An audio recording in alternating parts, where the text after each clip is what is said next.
अस्सलामुअलैकुम दोस्तों, welcome back to our channel फैंट उर्दू। फैटल फैटल का मतलब है जानलेवा, खतरनाक। फैटल का मतलब होता है कोई ऐसी चीज जो मौत या बड़ा नुकसान पहुंचाए। ये लफ्ज अक्सर डेंजरस चीजों के लिए यूज होता है, जैसे फैटल डिजीज जानलेवा बीमारियां या फैटल एक्सीडेंट्स जानलेवा हादसे। फैटल चीजों का असर इंसान की जिंदगी पर बहुत बुरी तरह होता है।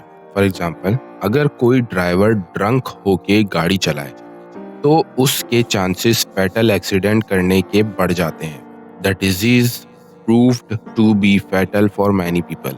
ये बीमारी बहुत से लोगों के लिए जानलेवा साबित हुई।